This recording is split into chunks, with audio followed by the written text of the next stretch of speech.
Assalamualaikum warahmatullahi wabarakatuh. Halo teman-teman, selamat datang di channel Rian Ishak. Welcome to my channel and we're gonna setting some for exams. Jadi kita akan membuat sebuah quiz atau assessment pada Google Classroom kita ya, pada kelas. Jadi kita contohkan di sini ada satu kelas. Di sini kita akan membuat sebuah ujian menggunakan Google Form ya. Jadi sebelumnya kita harus ke classwork dulu. Di sini ada stream, classwork atau tugas kelas. Dan di sini kita pilih create. Jadi pilih create ya. Dan di sini assignment kita pilih.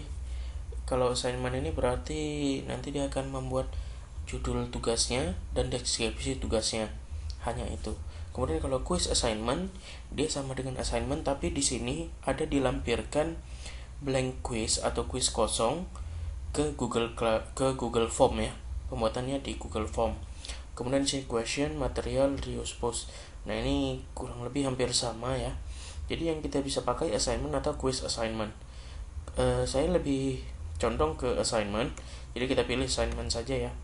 Nanti sambil saya jelaskan kenapa saya pilih assignment. Nah, jadi di assignment ini kita akan bisa menampilkan atau melampirkan file atau link atau YouTube atau file pada Google Drive kita ya, untuk mengenai penjelasan lebih lanjut mengenai tugasnya atau ujiannya. Dan ini create kita bisa juga membuat create form. Nah, jadi kalau create forms nanti kemari gitu.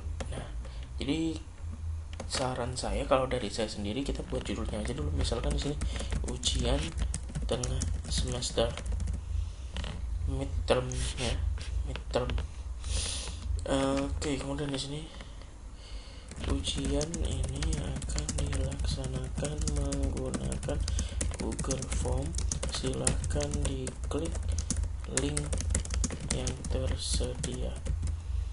Nah, seperti itu. Jadi kalian bisa input apa saja, title-nya di sini, judulnya ya, kemudian instruksinya apa, gitu. Nah, di sini bisa kapan terakhir pengiriman tugasnya oleh si mahasiswa, kapan mereka bisa masuk untuk melihat tugas-tugasnya. Nah, topik ini bisa kita buat gitu. Dan rubrik ini saya kurang paham sih. Nanti kalau kalian paham rubriknya apa, komen aja di bawah. Dan poinnya paling maksimal berapa poin gitu. Dan di sini bisa kita lihat kuisnya ini hanya untuk satu kelas atau semua kelas. Kalau semua kelas, kita bisa klik mana yang mau kita berikan assignment ini ya. Nah, tapi kalau kita pilih banyak, misalnya kita pilih 2 saja, ini udah assignmentnya tidak bisa kita atur kapan gitu ya, kita tidak bisa menjadwalkannya. Tapi kalau kita pilih satu saja, misalnya di sini ya, satu saja, maka bisa kita jadwalkan gitu, kapan ujian ini akan tampil di Google Classroom kita. Baik, jadi ini contoh pembuatannya, dan kita akan menambahkan link dari Google Form. Nah, kalau kita buat di sini, nah dia langsung generate di sini ya. Kita nggak mau itu. Nah, gitu. Ini kita matikan saja. Kita mau buat sendiri. Kalau gitu kita masuk ke docs.google.com/forms. Nah, jadi di sini kita tinggal tunggu dia akan masuk ke Google Forms. Nah, di sini banyak template yang disediakan oleh Google Forms. Kalian boleh pilih mana saja, terserah. Nah, kalau saya biasanya blank quiz. Jadi kita atur semua dari awal gimana. Boleh kita pakai assessment di sini ya. Boleh pakai assessment di sini. Kita lihat contoh satu template dari Google Form ini, kita pilih yang assessment. Nah, jadi di sini kita sudah diberikan penjelasan judulnya gitu ya. Pengisian nama, email gitu, quiz, question, your first question di sini kita tulis. Nah, ini sudah diberikan dia ya. Gitu. Nah, tapi ini saya nggak mau seperti ini. Jadi kita buat sendiri aja menggunakan blank quiz ini. Jadi kita benar-benar blank quiz atau langsung blank di sini ya. Nggak usah blank quiz deh. Kalau blank quiz hampir sama dengan assessment tadi, sudah ada beberapa isian di dalamnya. Jadi saya nggak mau seperti itu. Oke, jadi kita langsung lanjut ke blank di sini karena kita mau buat dia sendiri. Oke, baik. Jadi di sini sudah ada email address inputan pertama. Jadi sini kita klik dulu UTS misalkan ya. Dan di sini ujian tengah semester. Description-nya apa? Isi seksi pada bagian ini harap diisi data diri. Karena nanti kita mau bagi dua ya. Jadi di sini kalau kalian lihat ada add section. Jadi ada section dia. Setelah mengisi yang halaman pertama, dia bisa ke halaman berikutnya gitu. Jadi kita bisa per halaman. Dan kalaupun kita atur, misalnya ada 5 pilihan, jika dia pilih salah satu, maka kita bisa atur dia ke section yang keberapa. Nah, itu bisa kita atur juga seperti itu. Jadi sangat mudah deh untuk Google Form ini ya. Oke, di sini kenapa sudah ada email address duluan? Karena di sini saya sudah setting. Jadi kalian lihat di sini ada settings yang logo gear ini di kanan atas. Nah, kemudian di sini saya klik yang collect email address, respond receive, sehingga pada saat pengisian si yang mengisi itu, user yang mengisi form ini akan memasukkan email yang aktif. Ketika email dia aktif, maka dia akan menerima feedback ya, menerima feedback apa yang telah dia isi gitu. Jadi apa yang telah dia isi di form ini akan dikirimkan ke email yang dia inputkan tadi. Nah, ini kita pilih yang always. Kemudian kita pilih yang requires sign in, limit to one response. Jadi dia akan login dulu, dia harus sign in dulu atau login dulu kan ke Google Form menggunakan Gmail dia, sehingga dia hanya bisa mengisi satu ya. Nah, edit after submitnya kita nggak usah edit, jangan biarkan dia edit ini. Respondent scan. Nah, respondent ini yang mengisi nanti. Nah, jangan biarkan dia ngedit. Nanti ujiannya dia edit tadi jadi benar semua kan gitu. See summary charts and text responses. Nah, ini bisa kita checklist, dia bisa melihat hasilnya ya. Tapi ini nggak usah, ini khusus kita aja sebagai yang mengisi. Jadi seperti itu. Kalau ini tidak mau juga tidak masalah. Itu ya. Nah, kita save. Nah, ini hilang ya. Nah, gitu. Jadi kalau saya mau ini, mereka harus dapat gitu. Jadi mereka tahu bahwasannya mereka sudah mengisi dan jawaban mereka itu apa gitu. Itulah respon receive gunanya. Kita save dan ini email address sudah, ini sudah. Nah, ini kita nggak usah ganti lagi, langsung ke pertanyaan pertama. Di sini kita akan membuat dia mengisi data diri terlebih dahulu. Di sini ada NPM. Nah, NPM ini nomor pokok mahasiswa. Kemudian sebelah kanan kita bisa terapkan juga ada gambar nggak gitu ya mengenai pertanyaan tersebut gitu. Gambar yang berhubungan dengan pertanyaan tersebut. Nah, kemudian di sini pilih jenis jawaban yang diisi yang dapat diterima oleh pertanyaan tersebut apa. Nah, ini bisa kita atur. Nah, kita karena minta NPM berarti kita jawab di sini short answer ya. Nah, di sini dia akan mengisinya nanti. Kemudian di sini required-nya kita aktifkan sehingga dia harus wajib mengisi ini, tidak boleh kosong. Kemudian di sini checklist 2. Nah, di sini kita bisa berikan dia description. NPM ini apa? Misalnya isi nomor pokok mahasiswa. Nah, seperti itu. Jadi itu untuk description ya. Nah, kemudian di sini response validation. Di sini kita bisa validasi isian ini gitu. Dia harus number gitu ya. Dan number itu gimana? Equal less. Nah, ini bisa kita atur. Tapi karena kita is number saja, karena dia memang harus number nomor pokok mahasiswa ya. Nah, custom error text. Nah, jika dia salah mengisi, apa yang harus dia apa error yang akan ditampilkan, misalnya harus isi angka misalnya seperti itu. Nah, jadi ini bisa digunakan ya seperti ini. Nah, kalau sudah mau ke berikutnya, kita bisa copy di sini atau duplikat. Nah, seperti ini ya. Nah, jadi kalau require tadi kita aktifkan, dia akan tanda bintang seperti ini. Description-nya ini gitu. Oke, seperti itu. Oke, gini kita duplikat. Berarti yang atas kita buat 2 kali ya. Sini nama. Jadi di sini isi nama mahasiswa. Saya yakin dikasih nama juga tahu, jadi description-nya kita matikan saja. Di sini teks contents-nya nggak usah. Ya di sini sih nggak usah pakai apa deh kita. Response validation cukup required saja ya kalau menurut saya untuk nama. Oke, di sini kita sudah selesai, kita nambah. Nah, untuk nambah di bawah kita bisa nambah nih. Itu untuk nambah gambar kita bisa nambah di sini juga. Itu.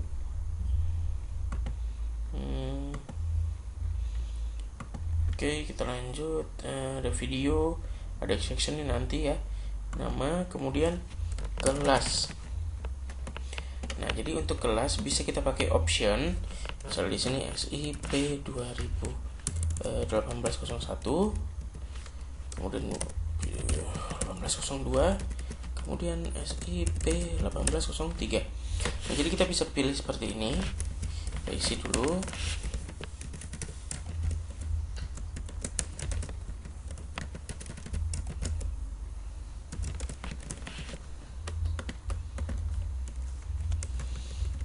Kenapa seperti ini? Jadi pada saat diterima oleh kita, isian mereka sama semua, gitu ya, huruf besarnya, huruf kecilnya sama semua, tidak ada bedanya, seperti itu.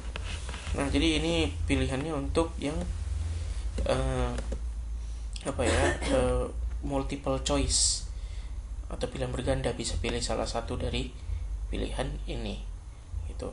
Nah, tapi kita bisa juga menggunakan yang namanya checkbox. Kalau checkbox berarti dia bisa pilih banyak, kan nggak mungkin dia kelasnya banyak. Kemudian kita pilih drop down. Nah, kalau drop down nanti dia akan ada keluar pilihan seperti ini. Inilah drop down itu sendiri. Jadi ketika diklik akan muncul keluar pilihan yang bisa dipilih. Itu drop down ya. Jadi pilihan-pilihan di sini juga banyak, bisa kalian pilih. Multiple choice grid.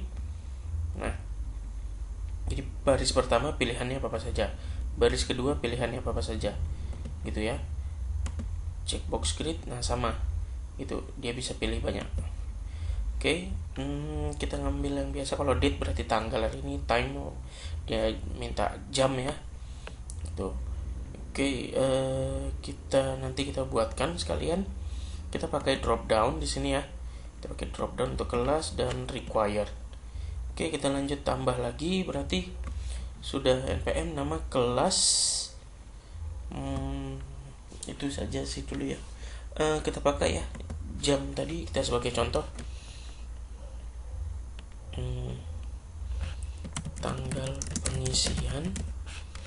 Nah, di sini kita pakai di sini dia langsung date ya. Dia langsung tanggal minta gitu. Nah, ini kita require kan gitu. Kemudian waktu pengisian. Nah, ini udah langsung time. Karena kita buat tanggal berarti date sudah ditranslate oleh Google Form-nya.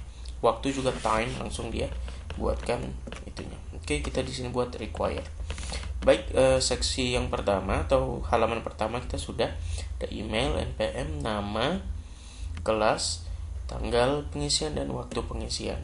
So, kita buat section. Nah, ini. Nah, jadi setelah section 1 lanjut ke section mana. Jadi kalau ada 5 section bisa kita masukin gitu ya. Kita pilih yang continue to next section karena kita cuma 2 section di sini. Oke, di sini kita section yang kedua adalah pertanyaan atau soal UTS-nya gitu ya. Di halaman ini silakan pilih jawaban sesuai. Pilih jawaban dari pertanyaan. Oke. Kita biarkan saja gitu, kita langsung tambah. Berarti yang pertama misalnya kita akan buat di bawah ini adalah sintaks SQL kecuali, misal seperti itu gitu ya. Kita buat misalnya sintaks yang pertama adalah create table ya, create table. Kemudian ada, kita buat contoh aja sebentar aja ya, create database. kemudian select bintang from table, kemudian di sini ada delete from table where data. Nah gitu, kita contohkan seperti ini. Nah ini kan nanti akan dipilih ya oleh si user. Di bawah ini adalah sintaks SQL kecuali. Nah misalkan di sini kita buatkan ini salah. Nah gitu. Nah misalkan kita pilih di sini ya, di bawah ini adalah sintaks SQL kecuali. Berarti yang ini benar, ini benar, ini benar, ini benar, ini salah ya. Nah gimana kita tahu mereka sudah pilih ini dan itu benar? Nah jadi kita di sini buatkan required dan di sini shuffle option order gitu ya, multiple choice,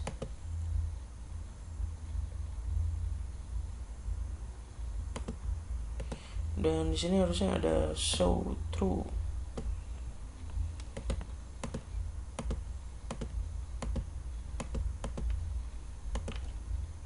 Kita coba dulu ya.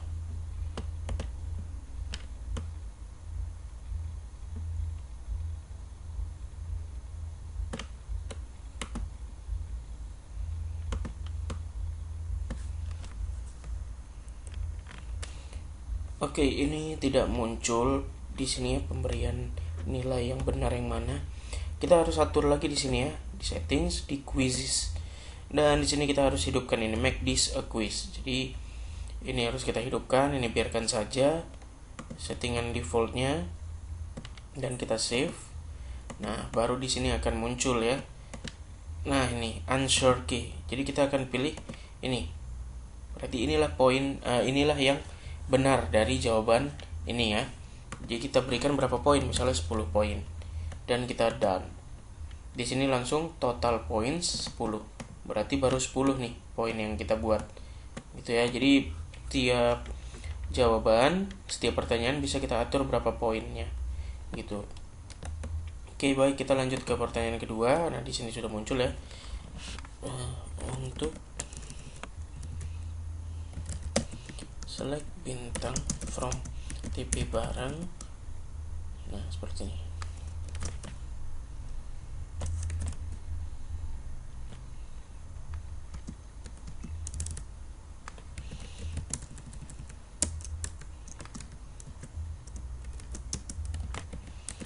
Sintaks ini digunakan untuk kita buat multiple choice, mengambil data pada tabel barang, menghapus data pada tabel barang, mengambil data pada tabel TP barang, menghapus data pada tabel TP barang, memperbarui data. Nah, di sini kita contoh lagi ya, answer key-nya berarti yang benar yang mana? Mengambil data ya pada tabel barang yang benar. Jika dia benar jawab itu maka nilainya 10 poin. Seperti itu. Oke, jadi itulah teman-teman ya, sedikit mengenai pembuatan dari soal. Nah, ini kita required. Kemudian ini kita bisa berikan description. Gitu ya. Ya, tadi kita bisa berikan description aja ya di sini ya. Nah, ini kita bisa berikan description nih. Nah, seperti ini. Lalu kita ke description. Nah, sintaks ini digunakan untuk gitu ya. Bisa benar-benar.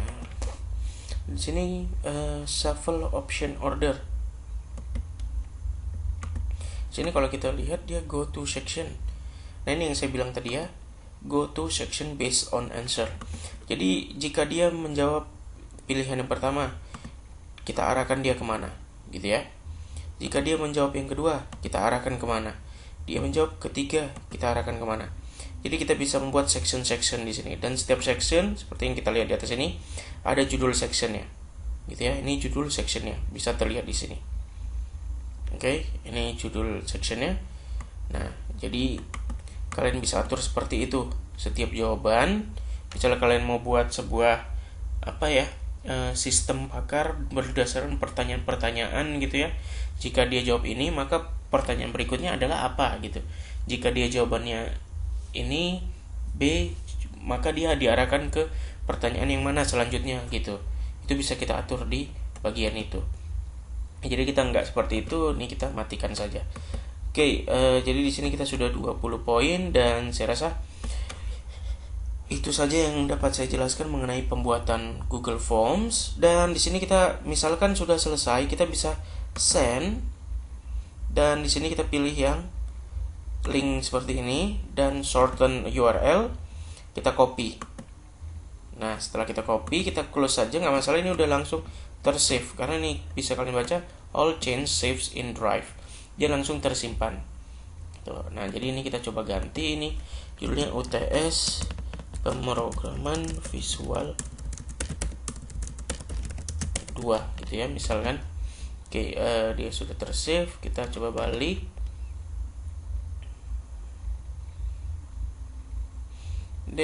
Kita ke lobby atau ke home. Nah, ini sudah muncul. Nah, di sini seperti biasa kalau kita mau edit lagi ya, itu ya kita coba open in new tab. Ini kita buat bukanya sebagai pengisi. Ini bisa kita lihat bagaimana pengisiannya gitu. Nah, ini bisa kita edit nih sih. Mengeditnya ini ya. Ya, kita edit lagi seperti itu. Oke, jadi itu. Dan tadi linknya sudah kita copy ya, link ini. Pada saat kita tekan tombol send, kita masuk kemari, add, dan klik link. Lalu kita pastekan di sini, add link. Nah, dibiarkan dia loading, mengambil form kita tadi. Nah, ujian tengah semester. Jadi ini sudah masuk, kita tinggal assign. Gitu ya, kita tinggal assign atau kita schedulekan lagi kapan dia akan muncul. Oke, jadi nanti akan muncul di bagian halaman awal oleh di sini ya. Nah, ini ujian tengah semester. Nanti diklik oleh user atau mahasiswa kita dan dia klik linknya. Dan dia akan diarahkan untuk mengisi form tersebut. Seperti ini ya. Nah, jadi ini bisa dia ngisi email, ngisi NPM. Nah, this is required question. Nah, seperti itu. Nah, harus disangka ini yang tadi ya, custom error text. Oke. Nah, ini date, kita bisa isi date berdasarkan tanggal, ini berdasarkan waktu. Kita isi sendiri yang angkanya. Jadi next, misalkan kita next, ini drop down tadi, kita next. Nah, tapi kita harus isi dulu ya di sini. Nah, kalau kita sudah next, nanti akan muncul ke pertanyaan berikutnya itu tadi. Oke, jadi saya rasa itu saja untuk hari ini ya, pembuatan Google Form untuk ujian, dan kita satukan di Google Classroom kita di Classwork. Jadi itu saja untuk materi kita hari ini di video ini. Kita ketemu lagi di video berikutnya. Jangan lupa like, subscribe, komen, dan share untuk mendukung channel ini. Assalamualaikum warahmatullahi wabarakatuh.